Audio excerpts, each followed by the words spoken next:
I do believe we are live on one spot. Now I'm going to see if I can get us live on another spot or not. Are we live? Oh, yay me. I'm just getting so impressed with myself that I'm mastering my technology. I'm impressed. Anyway, happy Valentine's Day for those of you who are able to make it. I know this is kind of an odd hour for some of us, but we have to catch the amazing John Charles while we can. He is a busy man. He's going to be coordinating an event in just very like an hour, and so he doesn't have too much time to spend, but I thought it'd be really fun to have my favorite reviewer, John Charles Reviews, for book list. My mind went blank for a minute. Book list, and has been a huge supporter of the romance community for years and years and years. And gosh, we met. It was one of the Romance Writers of America conferences, I think, years ago. And poor John Charles, I just sort of glommed onto him, and then he was stuck. And one of the things with John Charles, you knew you had made it when you got invited to go to tea with John Charles. John Charles would take some of the ladies out to tea at a fancy place. And I remember getting to go to one of those, and it was so much fun. And I kind of miss those conferences because, we don't get to do that kind of thing anymore, which is sad. But I will be visiting John Charles, though, and man, I'm very excited. I'm going to get to go to the Poison Pen and see you. That's May 5th, isn't it? You're doing an event there, and you've got a bunch of mystery writers coming, I believe, because Poison Pen, really, that's their specialty, is mystery. You want to tell us a little bit about that?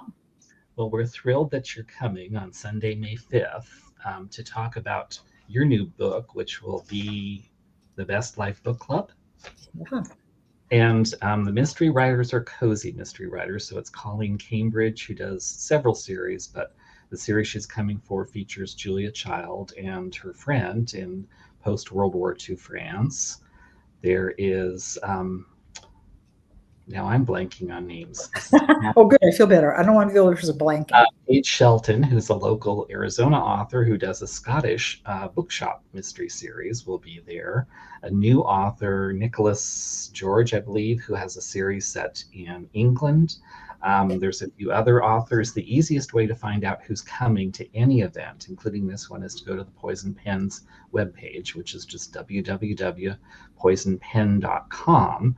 And you can see upcoming author events, both virtual and in person, including this, which we're calling Cozy Palooza. Oh, that's so cute. I love it. And the Poison Pen, I mean, you guys really are big influencers at that store. And I know your specialty is mystery, but you have all kinds of writers to this store, don't you? I've seen all kinds of different friends who make the rounds, and we always want to stop at Poison Pen. I'm really excited. I've never been able to make it work to go, so I am looking forward to this. So I see we have a couple of our Facebook friends who've joined us. So hi, Diane, and hi, Sonia. Happy Valentine's Day. I love Valentine's Day, because not everybody has a guy for Valentine's Day. I mean, some of us are widows, some of us are divorced, some of us are single, and some of us are just, maybe not even looking. But you can still go out and celebrate love with whoever you happen to be close to and have a wonderful day. And so I think it's really fun. I went out to lunch earlier today with a friend, and we were all partying here today online, enjoying some time together. And so let's just get right to it. John Charles, again, I don't even know how long have you been a reviewer? It's been a long time, really, isn't it? You've been doing this 25 years, starting in 2024 for Book List. Yeah. Wow. So 25 years worth of reviewing books, and you have read a lot of books in your time. How do you think things have changed from when you first started reviewing romance books? Because there have been changes. I would say yes, and I would also say no to that, Sheila. I was thinking about this. This will be like our version of Counterpoint, or one of those political discussions. At least we're not going to get political. No, but I was thinking about this, and things do change. But currently, when you look at the romance genre, romantic comedies still seem to be the craze, though we're getting paranormal romances are starting to creep back in, though they're calling them romantasy. That's like the next thing in the genre. Cool. And, there's been this whole kind of exploration of authors like Colleen Hoover and people like that are writing what they're calling new adult. And I was thinking about that, but I thought, wait a minute, if you go back to like almost 15, 20 years ago, when Bridget Jones' Diary came out, and that sparked this whole demand for what they called chick lit then. And we had, like, from 2004 to 2009, there were a number of different contemporary romances featuring Mm. protagonists in their early 20s, maybe early 30s, looking for love. There was a focus on humor, an emphasis on kind of that Sex and the City vibe, and that was followed by a demand for paranormal romances, werewolves, vampires, Oh, I shape. remember that. Susie Yeah. Stockhouse or whatever his name was. Hmm. Yeah. And that Yeah. was like 2010, 2011. Then they kind of, publishers flirted with an early prototype of new adult fiction, which didn't really make a hit, but it was there for a couple of years. So I'm thinking, okay, 10 or so years ago, all these things were there, and then they kind of cycle through, and then we rediscover them again. In what Interesting. was, yeah, we just call them different things, maybe romantasy instead of paranormal romance, rom-coms instead of chick lit. Yeah, because chick lit, I remember years ago when it was, I mean, it was really popular. And it was like, chick lit is dead. Nobody wants Mhm. to buy chick lit, you know. And so for those who might be tuning in who are writers, it's a good example of how write your own story, because eventually, just like fashion, it will circle around. Wish I'd kept my bell on. I mean, it's so funny the different things that I see come in style. I'm going, I should have kept that particular dress. It would have been right in style. Yeah. And so, you want to write what you feel like you're good at writing. And a good story is a good story, right, John Charles? Don't you agree? There are things that you can control as a writer, um, but publishing trends you can't, so you shouldn't write to those. Hmm. And I think you're right. You need to write what you want to write as a writer, what you enjoy reading, what speaks to you. I think the most important thing for a writer or an aspiring writer, and this is something you have, is a distinctive voice. That's something that distinguishes you from other, because everyone can write boy meets girl falls in love, happily ever after, or girl discovers body, solves mystery, whatever it is. Those things are going to remain constant in different books, but it's what you bring to the story, your voice, that makes you stand out. That's really well said. And we know, well, first, as we continue, I'll say another quick hi. Some more who joined us. We've got Kathy and Cindy and Carol and Patty. Hey, you guys, we're so happy that you joined us. Thank you so much. And so circling back to what you just said, I mean, it's funny, genre fiction kind of gets accused of, well, this is so formulaic.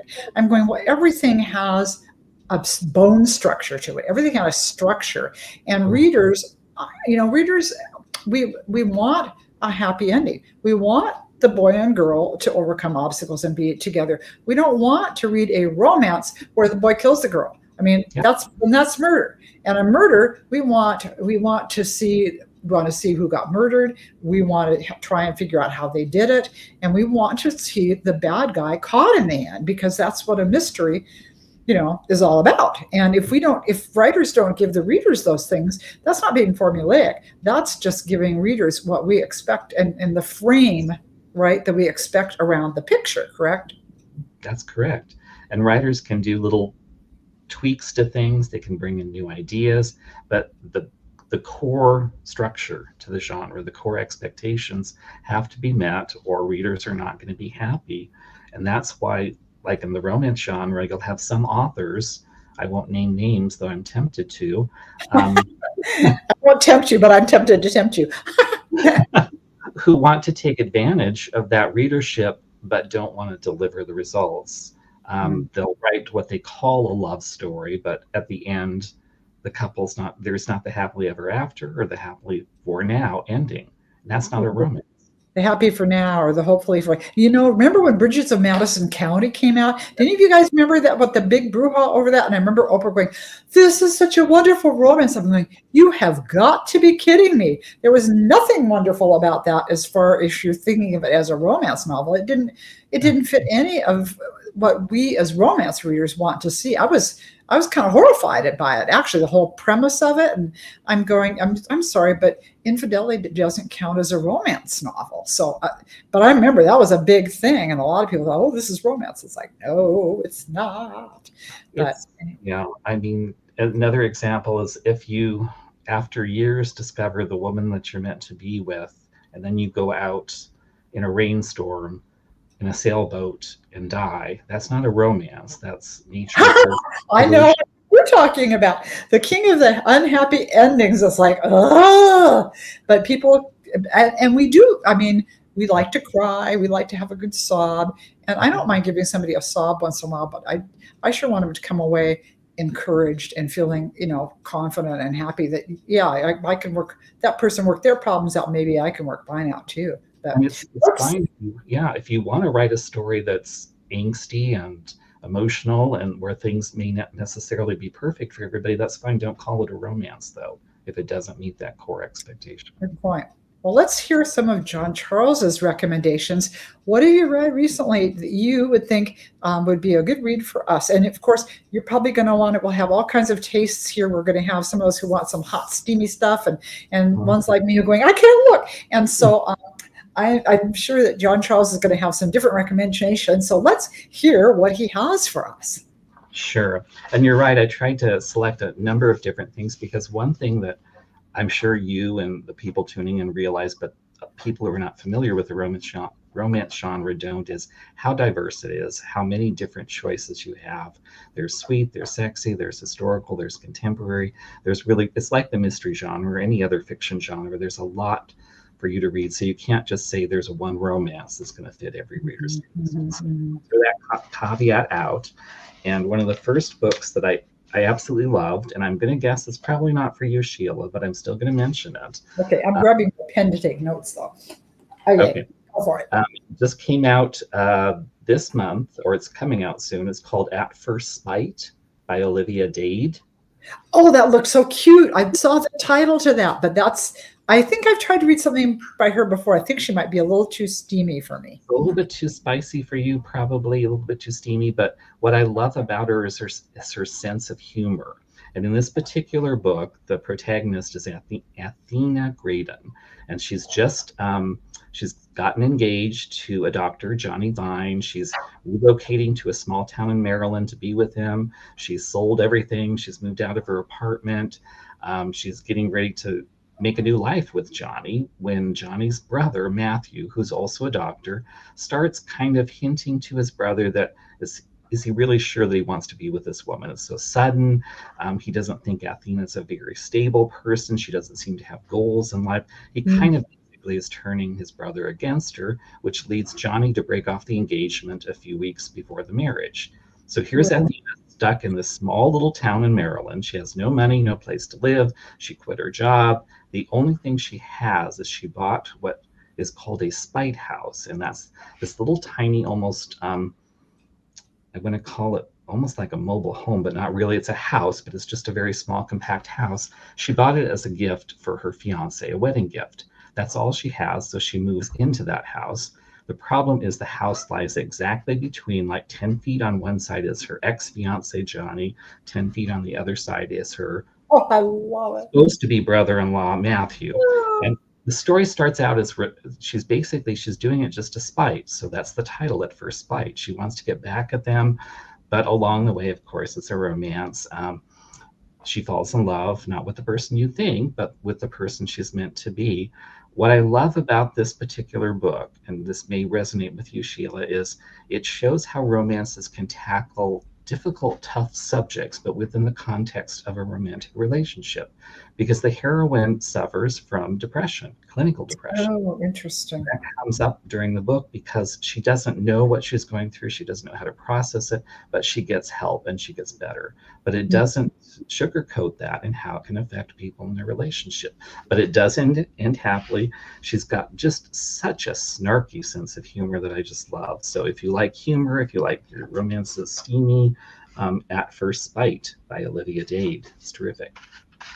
Very clever title. I love the title. Yeah, she's amazing. Let's go with one that also came out that's a little bit more historical fiction, but with kind of a look at a woman's life and the relationships along the way. I love it because it deals with Hollywood, and I'm a big Hollywood person. I love things about that. It's called The Queen of Sugar Hill. It's by Rashonda Tate. And basically, it's basically the story of Hattie McDaniel. Hattie McDaniel was the first woman to win an Academy Award, the first African American woman. She won it for playing Mamie in Gone with the Wind. And this was back in the 1930s. Now, you would think that winning an Academy Award, especially being the first person to win that in that particular category, would kind of jump start your career, make things better, make the whole world come brighter and bigger and better for you. It didn't. And I didn't realize this until I was reading this book, and it's based on Hattie McDaniel's life. She was kind of stuck between two worlds. She wasn't really accepted in the white world of Hollywood. She had some friends like Clark Gable and people like that that treated her just the same as they treated anybody else. But there was a lot of discrimination against African Americans in Hollywood. She wasn't really accepted by some African Americans in her community, who took her to task for portraying a character in a film that they thought was denigrating to other African Americans. So she was kind of, that was her life. She tried to achieve success. She tried to find love. She tried to find relationships, but all along the way, she was haunted by what they called the Oscar curse. It's a fascinating look at a woman who was strong, who really tried to do her best, tried to make a career for herself, and yet it shows how far we've come and how far we still have to go. And it's called The Queen of Sugar Hill. And that's a romance? It sounds just like a plain historical romance. No, it's fiction. I preface that with it's historical fiction. There's romantic elements to her life, like anything. Okay, but it is basically fiction. Okay, basically historical fiction, or what used to be called women's fiction, but now we're calling it relationship fiction because it's about the different relationships. Oh, I didn't know we'd change. I have to change terminology then, huh? You do, because a lot of people don't think that's. I can kind of understand. It's like we don't have a men's fiction category. It's like we don't put all the books with guns and boats and things like that in a separate section and say men's fiction. So I should have been then. Men don't read women's fiction. Well, except for you, John Charles, because you read everything. You're the exception. They don't, but I kind of like the idea of relationship fiction. Okay, relationship fiction. Yeah. Okay. Now, the next book that I have is a debut. And the one thing that I love promoting as new authors, because it's tough. There's like more than 1 million books published every year. If you count indie published books, it pushes it even higher. How do you stand out in that crowded field? How do you attract a reader's attention? So if you can find a new author and get them from their first book, it's always a plus in my book. And this is called Love and Hot Chicken, and it's by Mary Liza Hartong. And I hope I got her name right. I think you might like it, Sheila. She's got a really funny sense of humor. Okay. Basically, it's the story of PJ Spoon. She's working on her PhD in Nashville when her father dies. So she has to go home to deal with the funeral, help her mother, and it's the small town of Penny Whistle, Tennessee. Once she gets back home, like the other book that I referenced by Olivia Dade, PJ kind of is experiencing her own form of depression and dealing with grief and dealing with the loss of a parental figure in her life. Well, it actually is a parent in her life. She doesn't know how to process it, so she kind of abandons her PhD, stays in a little town, gets a job as a fry cook at a restaurant called the Chickie Shack, where she's frying up chicken, and she's just kind of she's in status, she's in limbo, she doesn't know what to do with her life. She meets another woman there who's called Boof, who works as a waitress at the restaurant.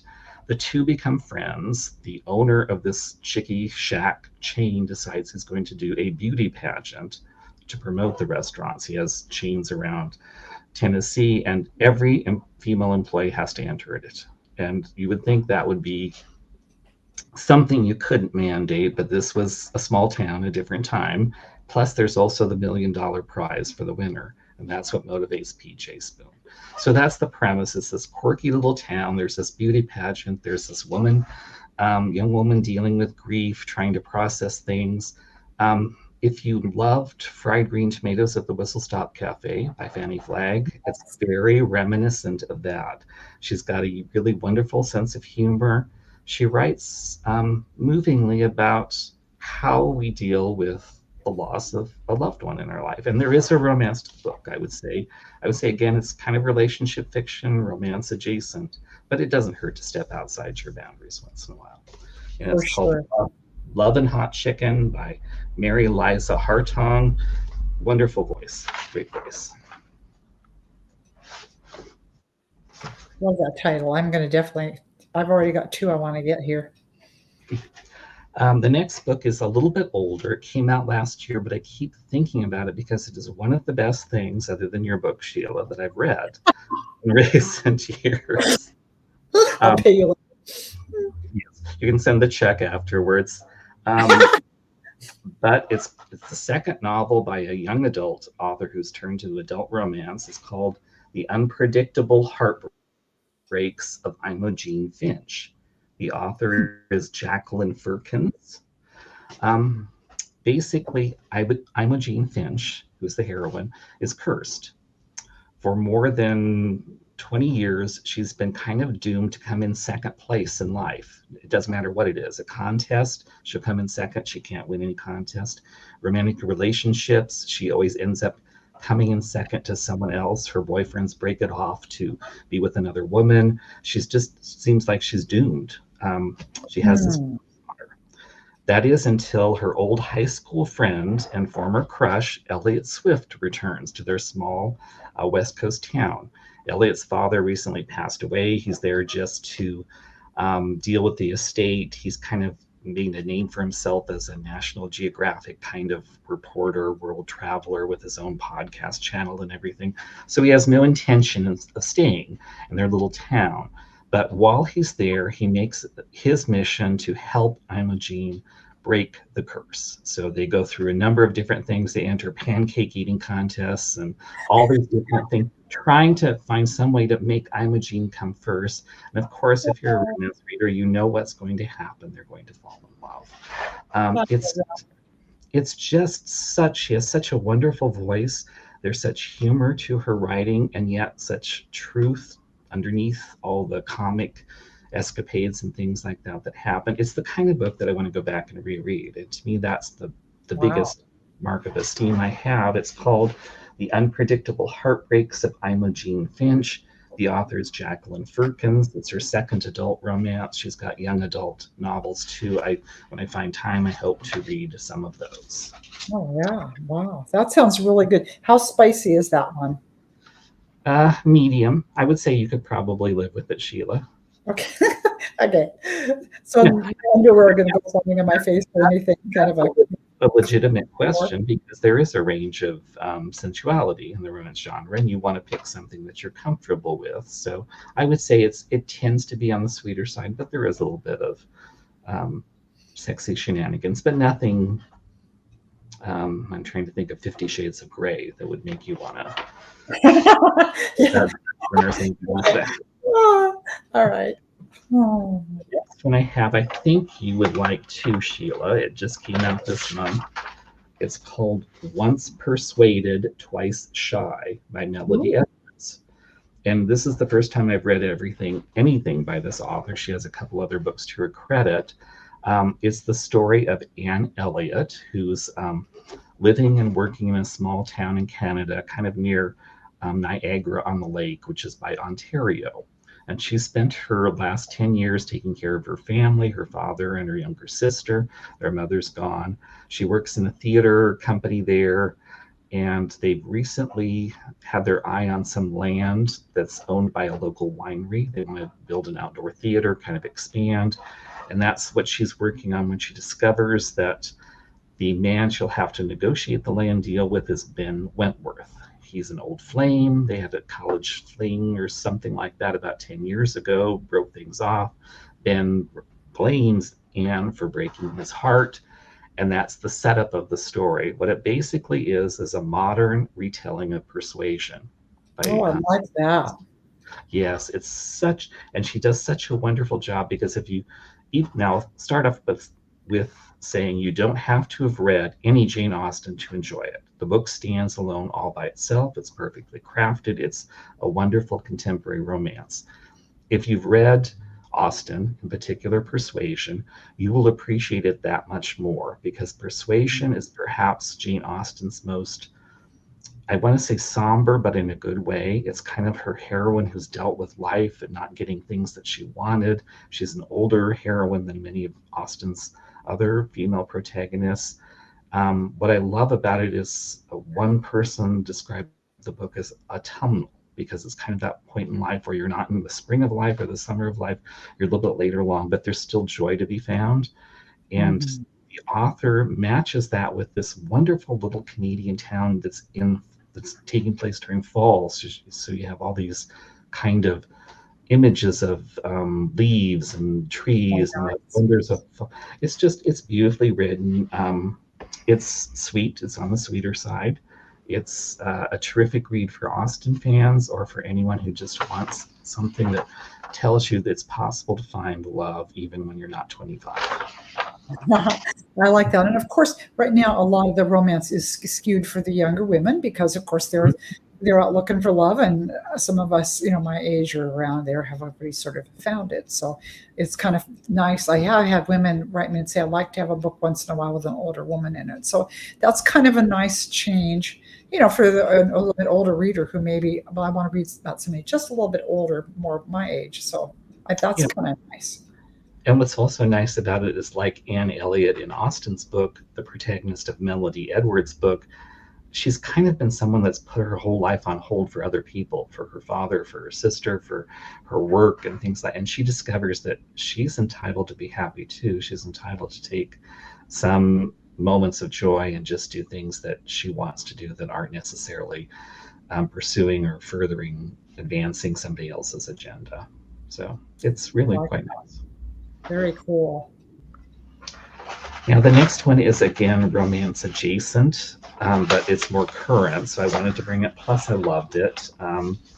It's by Daisy Goodwin. It's called Diva. Daisy Goodwin, if you are familiar with PBS, she wrote a novel called Victoria, which became the basis for the PBS series about young Victoria, the Queen. It was on for 4 or 5 years. Wonderful book. Kind of gave you a different viewpoint of that queen who we all think of as being like 60 years old, dressed in black and a complete buzzkill. But this was a different kind of Victoria. Diva, Diva is about Maria Callas, the opera singer. So this is how she came up through the ranks, built her career, but also how she fell in love with. Now I've got to find his name, the rich Greek shipping magnate Aristotle Onassis. And Oh, he was, really? oh, yeah. Well, They had a I big, think of Jackie Kennedy, so that's well, interesting. it's interesting that you brought this up. Yeah, Maria, they kind of met in the 1950s, 1960s. There's flirtation that went on. Aristotle Onassis was a notorious, I guess we'd say, philanderer. I'm sure there's another term for that, but he picked up women and discarded them on a particularly regular basis. But he had that kind of charisma, that magnetism. He was a billionaire. He had all these other things that kind of drew people to him. They fell in love. There was an affair. Marie thought he was the person she was going to end things with because they both came from the same background from Greece. They both brought themselves Mhm. poor beginnings to become the height of their own retrospective careers, business and music. But then you're right. Then something happened. Then Jacqueline Kennedy's sister met Aristotle Onassis and introduced him to Jacqueline.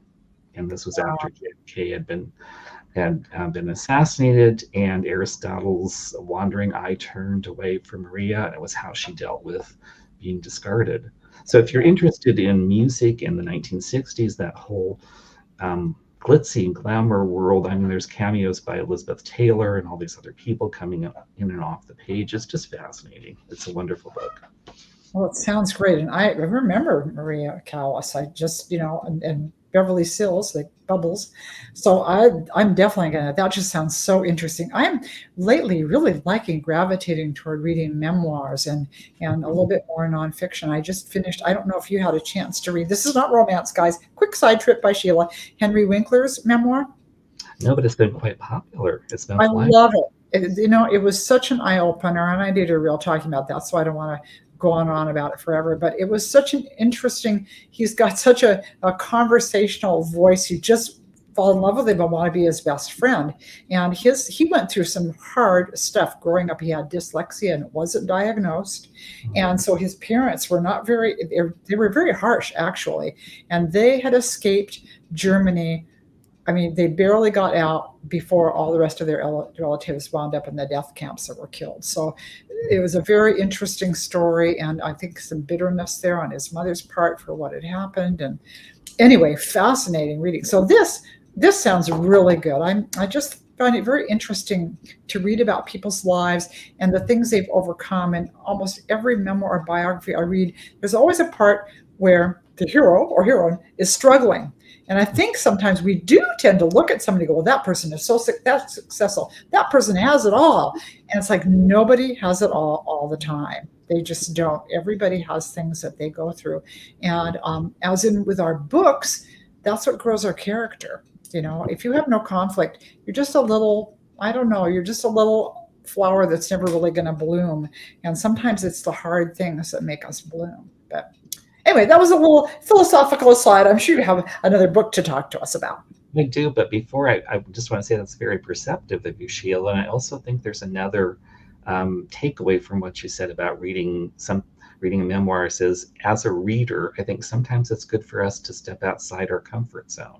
You may always read romances, you may always read mysteries, and whatever your particular genre of taste is, and you think, I don't like fantasy, or I don't like historical fiction, or I don't like any of these things, just not for any real reason, but just because you have what you have and you like that. But I think it's good for us, and I had to come to this in my own way years ago, but every once in a while, maybe once a year, try a book that you would not ordinarily read and just give it a shot. You don't have to read it all the way through if you don't like it, but who knows, you may discover something new. Absolutely. And it's good for our brains, to just send us in a little bit different direction once in a while. And so anyway, and by the way, some of you have come in since we've been talking. I just want to say hi. One of you actually stayed in due to a predicted snowstorm, is now joining us. And I saw the name go by, but I don't remember who that was now. But anyway, I'm glad that you stayed in. So anyway, I hope you all are enjoying this. Isn't it lovely talking to John Charles? He's just so much fun to talk to, and he's just so knowledgeable about the book business. So did you have another book for us, John? I do have a couple more. Thank you. That's so kind of you, Sheila. Because can you ever have too many books? I mean, that's the real. That's for sure. Books, purses, and shoes. Well, one of the other books that just came out this month too, and it's kind of eerie because it mirrors the Melody Edwards book, is called Sex, Lies, and Sensibility. And it's by Nikki Payne. And this is another modern reimagining of an Austen book, in this case, Sense and Sensibility. And we have the two sisters in Nikki's book. One is Shanora, otherwise known as Nora Dash, and her younger sister. And Nora's life has just kind of gone off the rails. Her ex-boyfriend has released a sex tape of them without her knowledge. So she's dealing with that. She's just discovered that her father has died suddenly, and she and her sister Marianne, or Yan, are the big family secret because he had another real family, a legitimate family that they didn't know. My. Wow. Yeah, it's like everything that could happen happened to this poor Nora. But what she did get out of the estate was a dilapidated beachfront inn. Now, what they have to do in rural Maine, they have to transform that inn and turn a profit, or they risk losing that, which is all they really have left. So that's the premise of the story. And of course, along the way, Nora meets a handyman up there who helps them change the inn back, get everything going. Romance ensues. So it follows the sense and sensibility between the two sisters, the relationships they develop, but it's done in a modern context. It's unlike Melody Edwards' book, this one is much more spicy. So if you're looking for Jane Austen with a bit of sizzle, this would be your particular choice of read. But she's got a very distinctive voice. I loved it. It's called Nikki Payne, Sex, Lies, and Sensibility. That's another example of how Jane Austen continues to influence writers even more than 200 years after she's gone. And I don't know how much more time you have. for Well, me. you're the one who's gonna, I'm afraid, is we've caught you at such a busy day, so you Oh, tell us. Genre. well, I'll give you some more just because you can always have choices, and it's good to have choices. This is another book from last year that I loved. It's a debut by Sarah Adler called Mrs. Nash's Ashes. And I'm Oh, waiting. I saw that. That I, title is so cute. it is a cute title. I'm waiting for her next book, which comes out, I think, in a couple of months. But in this particular book, which is her first book, it opens with the protagonist, who's Millicent Watts Cohen. And Millicent is on a mission. She's in Washington, D.C. She's about to board a plane. She's been tasked with taking her late roommate's, a few of her ashes down to Key West because her roommate, who became her friend, that's Mrs. Nash, is the roommate, wanted her to take the ashes to Key West and give them to someone that she'd known years ago. So Millicent's getting ready to board the plane. Something happens. All the flights are canceled. She's distraught. She doesn't know how she's going to get to Key West, what she's going to do. But then she discovers that another person who had a flight canceled has booked the last remaining car, rental car. So Oh, to deal with him, and that happens to be Hollis Hollenbeck, who, by some coincidence known only to romance writers, happens to be a friend of Millicent's ex-boyfriend. So they're kind of tangentially acquainted. They're not thrilled about having to drive together, but what choice does Millicent have? She gets in the car, they head south, and as they say in the genre, shenanigans ensue. Way to Key West. It's got humor because she does have a wonderful sense of wit. There's different episodes in the book. They stop in one particular town where there's a broccoli festival and parade, and Millicent ends up being the leading the parade for the broccoli festival. Yeah, you oh, can't make these things up. There was romance that develops between Millicent and Hollis, but there's also a secondary story about Mrs. Nash and the woman that she met during World War II down in Key West, and why it was so important that Millicent get these ashes to that woman. So there's a little bit of pathos, but it's overcome by the happiness that you see about the couple as they explore a new relationship. It's hard to describe, but it's got a wonderful original voice, a unique premise. It's very different. It's Mrs. Nash's Ashes by Sarah Adler. huh. Okay. It's such a catchy title. It is. I mean, sometimes titles can do it for you. And in this particular case, I looked at the book and thought, wow, that looks interesting, and read the first chapter. Hooked. Yes, I am big on titles. I don't always get to keep mine, but I always fight for them. That's true. Sometimes you have to. The next book is an author I've loved for a long time. She's coming to the end of a series. It's Martha Waters. Her book coming out in just, I think, a month is called To Woo and to Wed. And it's the last in her Regency Vows series. And for those tuning in, I know romance readers will understand this, but if you're new to the genre, when we say series, it makes people think, oh, I have to read every one of them in order to understand and love the current book. And that's not true. It just means they're connected. She created this world in Regency set England where all these different characters interact, but each book focuses on a specific couple. And in this particular book, To Woo and to Wed, the heroine is Alexandra. No, the heroine is Sophie, Lady Fitzwilliam Bridewell. Her husband passed away a year or so ago. She's been coping the best she can. She thinks she goes out with friends, her family. She's got 4 sisters. They're all very close. She thinks her life is rich and full until she hears, by way of another person, that one of her sisters, her younger sister, Alexandra, has turned down an offer of marriage because Alexandra is concerned that Sophie will be alone and not have things to do when Mhm. she gets married. So she doesn't want to leave her sister in a lurch. So she's sacrificing her own romantic relationship. And that kind of snaps Sophie out of it. So what she decides to do, and this is a classic kind of Regency historical romance thing, she's going to ask someone to engage in a fake engagement with her, just long enough to get Alexandra married, and then she'll go back to her old life. And the man she picks happens to be the Marquess of Weston, who she's known before, and she figures, well, they'll get along well enough. They'll kind of pretend to be romantic, and things will end when they want them to end. And of course, that doesn't happen, as you know, in romances. So their romance develops. But it's, if you like historical romances, it's very much in the Bridgerton mode. It's that world of Regency Tawn and Mhm. people that live in that. It's also got kind of that Austen sense of humor. It's just really, I've loved every one of her books because she's got that voice that I look for, distinctive voice. Martha Waters' To Woo and to Wed. I believe it's coming out in just a few weeks, or maybe it's already here. Okay, I'll have to check that out. I do love Regencies.